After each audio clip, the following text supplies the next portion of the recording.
오늘도 하나님의 은혜가 여러분의 삶 속에 또 가득하기를 원합니다. 하나님의 은혜는 우리로 진실로 오늘 살아가는 삶의 의미를 잘 밝혀줄 뿐만 아니라 또 우리의 삶의 목적과 목표를 향하여서 나아가게 만드는 하나님의 고귀한 살아계신 섭리라고 말할 수 있겠습니다. 오늘 이 하루 주의 은혜를 통해 여러분들이 하나님의 기뻐하심을 입은 믿음의 성도님들 되시기를 축복합니다.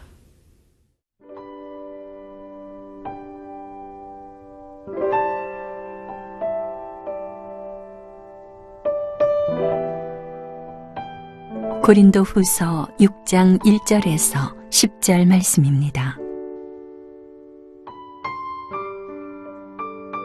우리가 하나님과 함께 일하는 자로서 너희를 권하노니 하나님의 은혜를 헛되이 받지 말라.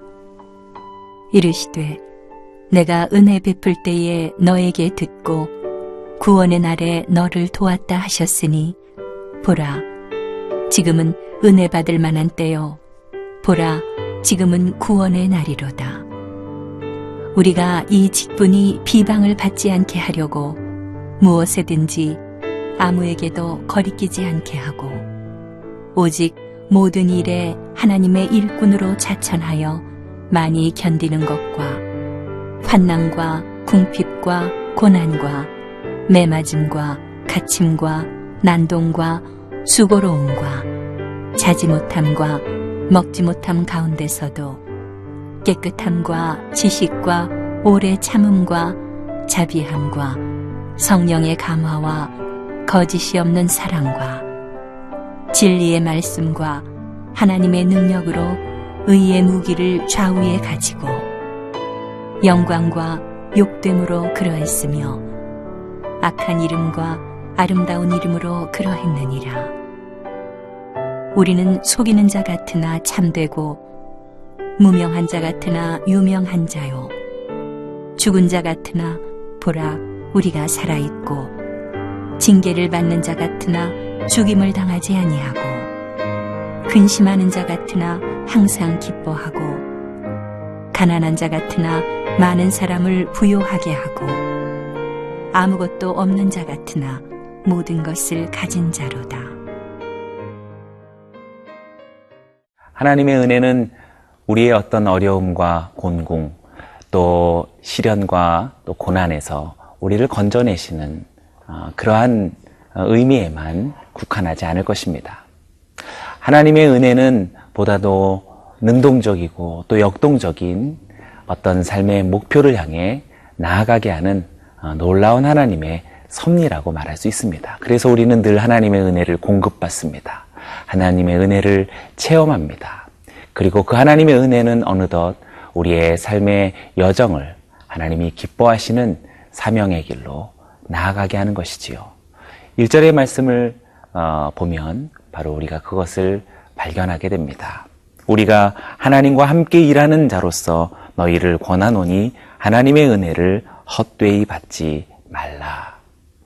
이미 하나님의 은혜로 구원받고 하나님의 자녀 되었음을 시인하는 바울은 나아가서 그의 일행과 더불어 우리는 하나님과 함께 일하는 자로다라고 자신들을 이해하고 있습니다.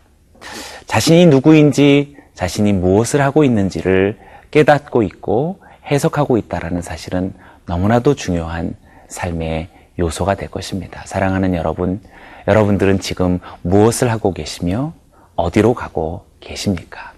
하나님의 은혜를 체험했고 또 그 은혜를 오늘도 힘입고 있다면 오늘 우리도 지금 내가 무엇을 하고 있는 누구이다라고 오늘 사도 바울과 같은 이해와 또 고백이 있어야 할 것입니다. 단지 1절에서만이 아닙니다. 4절에서도 오직 모든 일에 하나님의 일꾼으로 자천하여, 바울은 스스로가 천거하고 있습니다.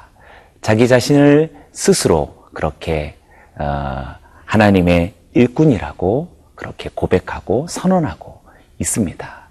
우리 모두도 하나님의 은혜를 힘입은 자로서, 그래서 죄와 사망으로부터 구원받았노라 라는 감격은 물론이거니와 나아가 우리는 하나님과 함께 일하는 자다. 하나님께서 내게 사명을 주셨고 그것을 향해서 힘써 일꾼으로서 수고하겠노라 라고 스스로 우리도 천거해야 할 줄로 믿습니다. 때문에 바울의 일행은 고린도 성도들에게도 하나님의 은혜를 헛되이 받지 말라라고 이야기하고 있습니다. 더불어서 2절의 말씀은 이것을 더욱더 강조하기 위해 이사야서 49장의 말씀을 인용하고 있습니다. 이르시되 내가 은혜 베풀 때에 너에게 듣고 구원의 날에 너를 도왔다 하셨으니 보라 지금은 은혜 받을 만한 때요 보라 지금은 구원의 날이로다. 내가 은혜 베풀 때에 너를 들었고 구원의 날에 너를 도왔다라고 이야기하는 구약 이사야서의 말씀을 인용하고 있습니다.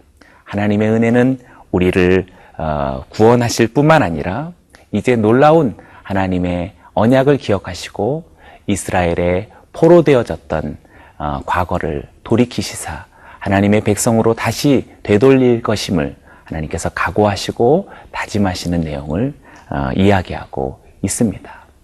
지금도 하나님께서는 하나님과 멀어진, 하나님과 단절된, 하나님으로부터 전혀 상관없이 살아가는 이 땅의 수많은 영혼들을 하나님께로 되돌리려고 하시는 그러한 분명한 종말적인 하나님의 굳건한 약속과 또 선언이 있다라는 사실을 발견하게 됩니다.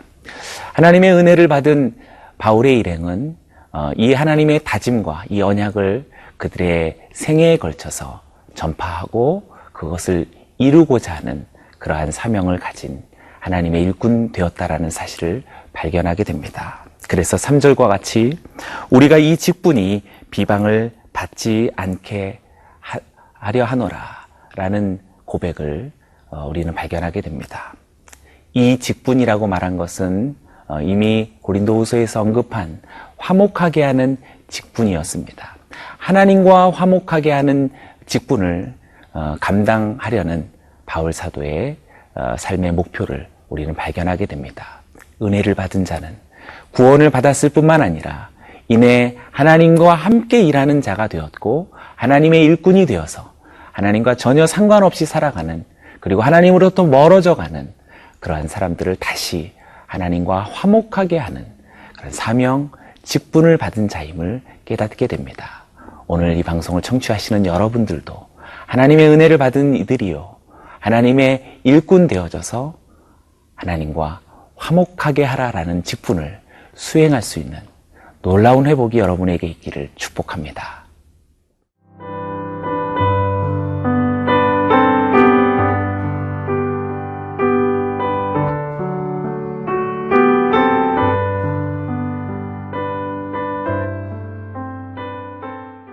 하나님의 은혜로 우리가 구원함을 받았고 하나님의 은혜로 우리가 하나님의 자녀가 되었습니다. 얼마나 감사하고 또 얼마나 감격스러운 하나님의 구원의 소식이겠습니까? 그러나 하나님의 은혜는 여기에 멈추지 않습니다. 오늘의 본문과 같이 그 하나님의 은혜는 하나님의 일꾼 되게 하는 역동적인 방향성을 가지고 있습니다. 또한 목표를 제시하고 있습니다. 하나님의 일꾼으로 살아간다라는 것은 그저 교회를 다니면서 또 이러저러한 수고를 하는 것을 그렇게 의미하지는 않을 것입니다. 하나님의 일꾼 되었다라는 것은 그것보다도 더 적극적인 일생의 의미들을 설명하는 것이라고 말할 수 있겠습니다. 때문에 하나님의 일꾼으로 살아간다라는 것은 수많은 어려움과 난관과 고난을 동반할 수밖에 없음을 이야기하는 것이겠지요. 4절의 말씀과 5절은 이렇게 이야기합니다. 오직 모든 일에 하나님의 일꾼으로 자천하여 많이 견디는 것과 환난과 궁핍과 고난과 매맞음과 갇힘과 난동과 수고로움과 자지 못함과 먹지 못함 가운데서도 분명히 바울 사도의 복음 전파 사역에 그들이 어렵고 힘든 과정을 지나갔다라는 사실을 우리가 잘 알고 있지만 그러나 하나님의 은혜로 하나님의 일꾼된 자들은 바울의 일행의 특별한 경우뿐만 아니라 믿는 자, 은혜를 받은 자, 하나님의 은혜로 살아가는 자에게 공통적인 표지라고 말할 수 있겠습니다. 그것은 환난과 궁핍과 고난과 같은 물질적인 무척 제한된 상황에 이를 수 있다라는 것을 이야기합니다. 또한 매맞음과 갇힘과 난동과 같은 환경적인 그런 구속을 의미한다라고도 말할 수 있겠고, 수고로움과 자지 못함과 먹지 못함과 같이 육체적인 필요를 공급받지 못하고 어려움에 봉착되는 순간, 그러한 상황을 전제하고 있음을 이야기하고 있습니다. 그럼에도 불구하고 하나님의 은혜가 하나님의 사람들에게 하나님의 일꾼 되게 한다라는 사실에 우리는 기뻐할 수 있는 것이지요. 이것이 바로 은혜의 신비라고 말할 수 있겠습니다. 이미 사도 바울은 옥중서신인 빌립보서 1장 29절에서 이렇게 이야기한 바 있습니다. 그리스도를 위하여 너희에게 은혜를 주신 것은 다만 그를 믿을 뿐 아니라 또한 그를 위하여 고난도 받게 하려 하심이라. 은혜를 주신 것은 주님을 믿을 뿐만 아니라 또한 그를 위하여 고난도 받게 하려 하심이다라고 이야기합니다. 은혜는 고난을 동반한다라는 사실을 발견하게 됩니다. 그것은 사실 두려운 일이 아닐 것입니다. 그것은 어쩌면 신자로서 하나님의 자녀로 또한 하나님과 함께 일하는 일꾼으로서 자랑스러워해야 할 분명한 신자의 특징이라고 말할 수 있을 것입니다. 그러함 가운데서도 6절과 같이 사도 바울의 일행은 깨끗함과 지식과 오래 참음과 자비함과 성령의 감화와 거짓이 없는 사랑과 진리의 말씀과 하나님의 능력으로 의의 무기를 좌우에 가지고 그들에게 다가온 수많은 고난을 전혀 거리끼지 아니하고 그것으로 인하여서 그들이 결코 눌리거나 좌절하지 아니하고 오히려 더욱더 적극적인 의의 무기라고 설명하는 것처럼 전투적인 용어를 사용하여 이것이 영적 전쟁의 의미임을 그들이 해석하고 있습니다. 깨끗함, 지식, 오래 참음, 자비함, 그리고 성령의 감화와 거짓이 없는 사랑, 진리의 말씀과 하나님의 능력을 소유한 자로서 이 모든 고난과 역경의 시련들을 끝내 이기고 하나님의 일꾼의 사역을 감당하고 있음을 사도 바울의 권면을 통해서 우리 발견하게 됩니다. 사랑하는 여러분, 여러분 안에 하나님께서 여러분에게 은혜로 주신 것 안에 이미 깨끗함과 지식과 오래 참음과 자비함과 성령의 감화와 거짓 없는 사랑들이 그리고 진리의 말씀이 그 말씀으로 말미암는 하나님의 능력이 여러분의 소유가 되었습니다. 우리는 이 능력으로 이 놀라운 영적인 무기들로서 충분히 얼마든지 하나님의 일꾼의 삶과 생애를 살아갈 수 있을 것입니다. 여러분들이 바로 그렇게 은혜로 초청받은 하나님의 백성임을 저는 주님의 이름으로 축복합니다. 기도하겠습니다. 오늘도 주님의 은혜를 힘입은 우리 모두가 하나님께 감사하며 찬미를 올려드릴 뿐 아니라 주님의 은혜로 말미암아 하나님의 일꾼 되어져 이 세상에 화목하게 하는 직분을 감당하는 믿음의 백성들이 되게 하여 주옵소서. 수많은 고난을 오히려 기뻐하고 하나님의 진리의 말씀과 능력에 의해 병기를 가지고 담대히 승리하며 살아가게 하여 주옵소서. 예수님의 이름으로 기도드리옵나이다.